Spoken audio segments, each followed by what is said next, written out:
राजस्थान में कांग्रेस का क्या होगा? पायलट प्रोजेक्ट लॉन्चिंग के लिए तैयार है।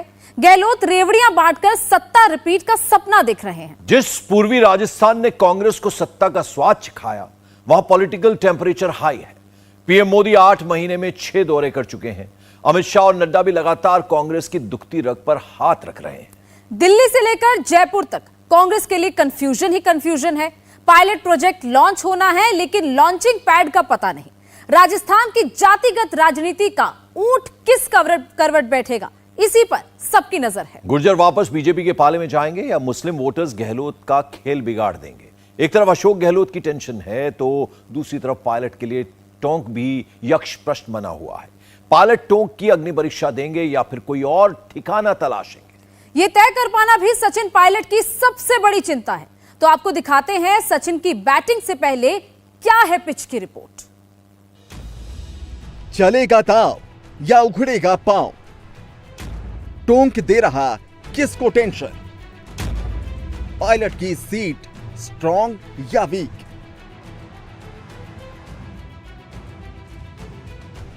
राजस्थान का टोंक, जो राजधानी जयपुर से जितना नजदीक है, सुविधाओं और संसाधनों से उतना ही दूर। 2018 में टोंक और टोंक के लोगों की उम्मीद सचिन पायलट बने। पायलट को जीत मिली, लेकिन टोंक को क्या मिला?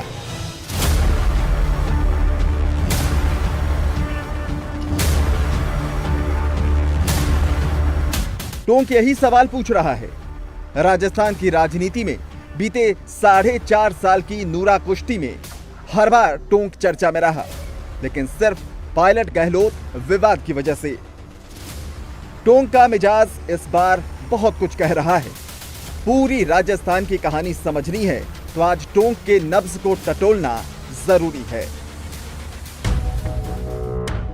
टोंक विधानसभा में कुल वोटर 2,24,000 से ज्यादा हैं। इनमें सबसे ज्यादा करीब 60,000 मुस्लिम वोटर हैं। इसके बाद दूसरे नंबर पर गुर्जर मतदाता हैं। गुर्जर करीब 30,000 की संख्या में हैं। तीसरे नंबर पर SC/ST वोटर्स की तादाद है, जिनकी संख्या 35,000 के आसपास मानी जाती है।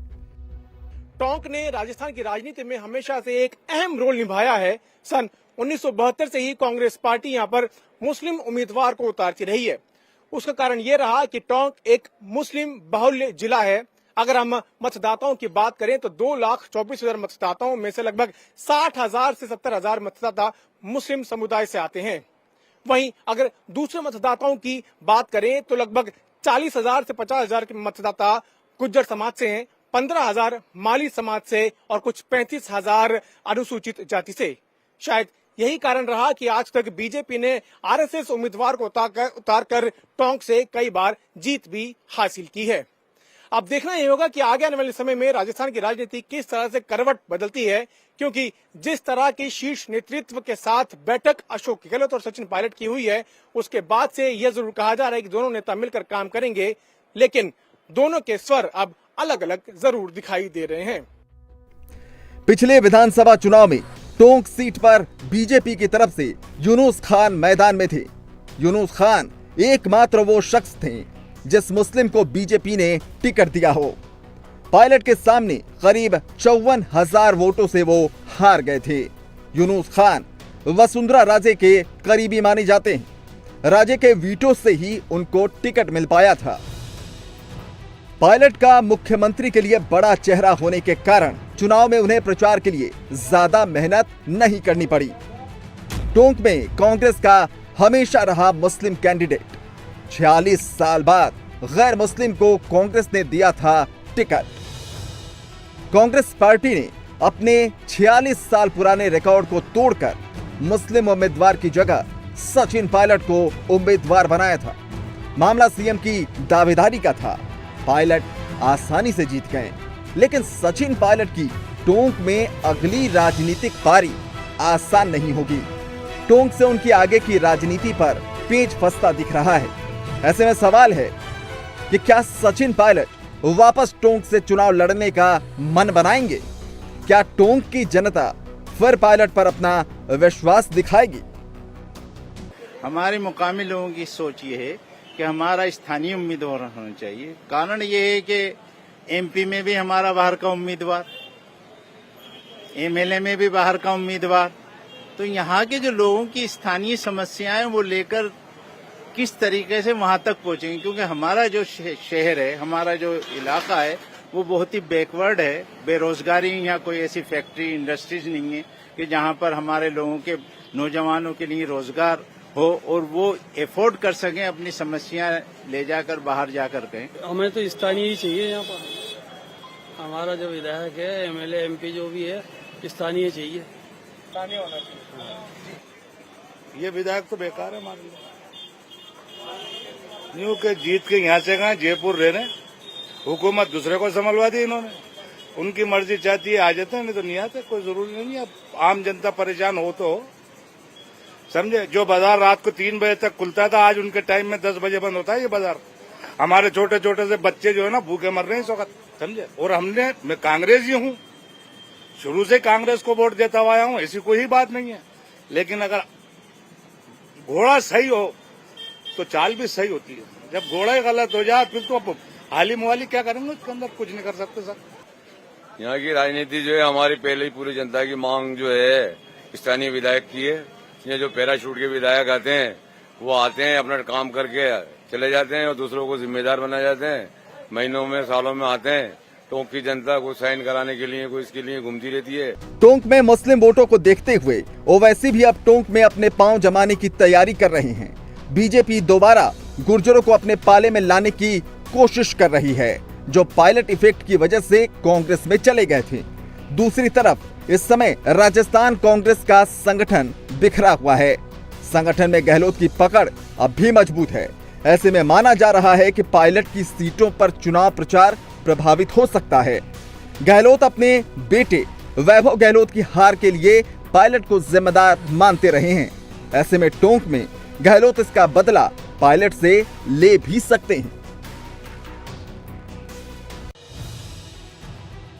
टोंक में मुस्लिम समुदाय निर्णायक है, सबसे बड़ा वोट बैंक है। यहाँ पायलट के लिए तौबा तौबा का मकाम बनने लगा है, लेकिन टेंशन यही खत्म नहीं होती। गुर्जर समाज भी अब पायलट से मोह भंग कर सकता है। 2018 में पायलट इम्पैक्ट से गुर्जर समाज बीजेपी को छोड़कर कांग्रेस में आए थे, लेकिन वो 2023 में पायलट के साथ टिकेंगे या हाथ छूट जाएगा, इस पर भी संदेह है। राजस्थान की 40 विधानसभा सीटों पर गुर्जरों का बड़ा दखल। 2018 विधानसभा चुनाव में बीजेपी ने 9 गुर्जर प्रत्याशी उतारे थे। बीजेपी के सभी 9 गुर्जर प्रत्याशी चुनाव हार गए। कांग्रेस ने 11 गुर्जर उम्मीदवारों को मैदान में उतारा था। उनमें से 7 गुर्जर प्रत्याशी चुनाव जीतकर विधानसभा पहुंचे थे। बीएसपी से जीते गुर्जर विधायक जोगिंदर रवाना भी कांग्रेस में शामिल हो गए। ऐसे में कांग्रेस के पास 8 गुर्जर विधायक हो गए। प्रदेश के 15 जिले ऐसे हैं जहां गुर्जर समाज का वर्चस्व है। इन जिलों में जयपुर, अजमेर, टोंक, दौसा, कोटा, भरतपुर, धौलपुर, करौली, सवाई माधोपुर, भीलवाड़ा, बूंदी, झालावाड़, बारा और झुंझुनू शामिल हैं। इन जिलों में ज्यादातर जिले सचिन पायलट के प्रभाव क्षेत्र में आते हैं। यहाँ के करीब 22 विधानसभा सीटों पर चुनाव गुर्जर वोटर प्रभावित करते हैं। इसके अलावा करीब 20 सीटों पर गुर्जर समाज के वोटर्स दूसरे या फिर तीसरे स्थान पर हैं। पूर्वी राजस्थान के 8 जिलों में सचिन पायलट की मजबूत पकड़ है। इन जिलों में अजमेर, टोंक, दौसा, अलवर, करौली, भरतपुर, सवाई माधोपुर और धौलपुर जिले शामिल हैं। इन जिलों में 58 विधानसभा सीटें आती हैं। जब पायलट ने 2020 में बगावत की थी, तब उनका साथ देने वाले 18 विधायकों में ज्यादातर पूर्वी राजस्थान के ही थे। तो क्या पायलट पूर्वी राजस्थान की किसी सीट से चुनाव लड़ेंगे? ऐसा इसलिए क्योंकि पूर्वी राजस्थान को छोड़कर कहीं भी पायलट के लिए पेंच फंस सकता है। राजस्थान में मेवाड़ इलाका हमेशा से सत्ता की धुरी रहा है, जिसमें भीलवाड़ा, राजसमंद, उदयपुर, चित्तौड़गढ़ शामिल हैं। माना जाता था जिसने मेवाड़ जीता समझो पूरा राजस्थान जीता। कांग्रेस हो या बीजेपी, दोनों हर बार अपने चुनावी अभियान का आगाज भी यहीं से करती थी। साल 2018 में इस मेवाड़ को बीजेपी ने जीता, लेकिन सत्ता नहीं मिली। वजह बने सचिन पायलट। इस बार मेवाड़ नहीं बल्कि राजस्थान का द्वार कहे जाने वाले इसी पूर्वी राजस्थान ने बड़ी भूमिका निभाई। जो कभी नहीं हुआ था वो इस बार हुआ। प्रवेश द्वार ही सत्ता का द्वार बना। भरतपुर, धौलपुर, अलवर, करौली, दौसा और सवाई माधोपुर में कांग्रेस को पायलट के बूते बड़ी जीत मिली थी। राजस्थान की राजनीति में जातियों का गणित अहम है। यही वजह है हर 5 साल में सत्ता परिवर्तन यहाँ की परंपरा बन गई। ऐसे में पायलट का खेल फंस भी सकता है। ऐसा क्यों, ये समझने के लिए आपको राजस्थान के जातीय गणित को समझना जरूरी है। राजस्थान में सबसे ज्यादा निर्णायक जाट वोटर्स हैं। 10% जाट कभी कांग्रेस में तो कभी बीजेपी के साथ रहे। गुर्जर 5% हैं, लेकिन एकजुट वोटिंग पैटर्न पर चलते हैं। एससी वोटर्स 18% हैं, लेकिन वो बटे हुए हैं। ब्राह्मण 7% कांग्रेस के साथ गए थे। एसटी वोटर्स 14% हैं, लेकिन जहां निर्णायक हैं वहां बीटीपी और बीएसपी के साथ गए। राजपूत 6% हैं, बीजेपी का वोट बैंक माने जाते हैं।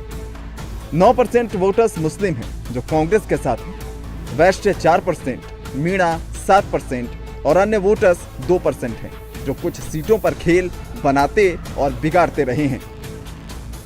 सचिन पायलट टोंक की जगह पूर्वी राजस्थान शिफ्ट हो सकते हैं, इसकी संभावना प्रबल है। ये बात बीजेपी को भी पता है। भरतपुर संभाग के 4 जिलों में विधानसभा की 19 सीटें हैं। भरतपुर में 7, धौलपुर में 4, करौली में 4 और सवाई माधोपुर में 4 सीटें हैं। इन 19 सीटों में से बीजेपी के पास एक भी सीट नहीं है। 2018 में धौलपुर सीट बीजेपी की शोभा रानी ने जीती थी, लेकिन राज्यसभा चुनाव में क्रॉस वोटिंग हुई और शोभा रानी बीजेपी से निष्कासित हो गईं। पीएम मोदी के राजस्थान में दौरों की समीक्षा करें तो लगभग हर 1.5 महीने के अंतराल में राजस्थान के दौरे पर प्रधानमंत्री आ रहे हैं और जनसभाओं को संबोधित कर रहे हैं। प्रधानमंत्री नरेंद्र मोदी 2022 में 30 सितंबर को आबू रोड आए थे। उसके बाद वे 1 नवंबर को बांसवाड़ा जिले के मानगढ़ धाम आए और जनसभा को संबोधित किया। उसके बाद इसी साल 28 जनवरी को आसिंद में देव नारायण जयंती समारोह में पहुंचे। वहां गुर्जरों को साधने की कोशिश की गई। इसके बाद 12 फरवरी को दौसा के धनावड़ में दिल्ली मुंबई एक्सप्रेसवे लोकार्पण समारोह में प्रधानमंत्री ने जनसभा को संबोधित किया था। उसके बाद अप्रैल महीने में 11 तारीख को प्रधानमंत्री मोदी ने नाथद्वारा में दर्शन के बाद रोड शो और जनसभा को संबोधित किया। सिरोही के आबू रोड में बीजेपी की ओर से आयोजित सभा को संबोधित भी किया। उसके बाद कल यानी 31 मई को पीएम मोदी ने अजमेर में जनसभा को संबोधित किया। अब प्रधानमंत्री बार बार यहाँ आ रहे हैं और उनके आने से मुझे लगता है कि ये बात साफ दिख रही है कि जो भाजपा का राजस्थान का नेतृत्व है वो सक्षम नहीं है विपक्ष की भूमिका निभाने में। पिछले 4.5 साल में सदन के अंदर सदन के बाहर भारतीय जनता पार्टी ने ये कहीं प्रमाण नहीं दिया कि वो एक मजबूत विपक्ष है। संख्या बल ठीक ठाक है उनके पास विधायकों का, फिर भी हर मुद्दे पर मुझे लगता है जो एक जनता उम्मीद करती है, क्योंकि एक प्रभावशाली विपक्ष लोकतंत्र की बहुत बड़ी जरूरत है, उस चीज में पूरी तरह फेल हुए हैं। और आपस में इतना खींचतान मैं समझता हूँ है, इससे जनता भी उम्मीद भाजपा से बिल्कुल खो चुकी है, ऐसा मैं मानता हूँ। अब प्रधानमंत्री बार बार यहाँ आ रहे हैं, उम्मीद जगा रहे हैं, लेकिन पार बीजेपी की बिल्कुल पड़ने वाली नहीं है। मैं इस बात को बिल्कुल स्पष्ट रूप से कहना चाहता हूँ। कांग्रेस के भीतर पायलट प्रोजेक्ट ने राजस्थान के चुनाव को दिलचस्प बना दिया है। पायलट को टोंक में टेंशन है, पिता की सीट दौसा का विकल्प है, लेकिन पीएम मोदी और अमित शाह लगातार पूर्वी राजस्थान का दौरा कर वहां पायलट गहलोत की जंग को हवा दे रहे हैं, जिससे मुश्किलें बढ़ सकती हैं। अब शीर्ष नेतृत्व से मुलाकात करने के बाद सचिन पायलट और अशोक गहलोत फिर से अपने अपने क्षेत्र में पहुंचे हैं और आज जब टोंक सचिन पायलट पहुंचे तो उन्होंने सबसे पहले भूतेश्वर महादेव मंदिर में दर्शन किए। आपको बता दें कि 2018 के विधानसभा चुनाव से ठीक पहले भी वो यहाँ पर आए थे और उसके बाद उन्होंने अपनी दावेदारी प्रबल तौर पर शीर्ष नेतृत्व के सामने प्रस्तुत की थी। अब देखना ये होगा कि क्या सचिन पायलट को महादेव का आशीर्वाद मिलता है या फिर सचिन पायलट की तकदीर में कुछ और ही लिखा है? टोंक का पायलट के लिए शक्ति प्रदर्शन की सीट से ज्यादा कुछ नहीं है। यही वजह है कि वो भ्रष्टाचार और युवाओं के मुद्दों को वैतरणी बनाकर नैया पार लगा लेना चाहते हैं। राजस्थान में भ्रष्टाचार हमेशा से लोगों से कनेक्ट करने वाला मुद्दा रहा है। यहाँ एसीबी की कार्रवाइयां सबसे ज्यादा होती हैं, जबकि युवाओं में बेरोजगारी और पेपर लीक का मुद्दा इतना बड़ा है कि उसे साध कर यूथ वोट बैंक हर कोई अपने पाले में कर लेना चाहता है। अगर हम हमारे नौजवानों को, किसानों को विश्वास और भविष्य की परिकल्पना कर कर उनका ढांढस नहीं बताएंगे, उनके अंदर एक ऊर्जा पैदा नहीं करेंगे, तो फिर मैं समझता हूं ये सही दिशा में जाना नहीं है। इस देश के प्रदेश के नौजवान भी, हमको भी समझना पड़ेगा। और मैं बड़े खुले मन से कई बार कह चुका हूं, मेरी भी जो उम्र है, कहने को अच्छा लगता है नौजवान नौजवान, ऐसा नहीं है। जातियों से ऊपर उठकर युवाओं की बात करना सियासी चाहत भी है, मजबूरी भी।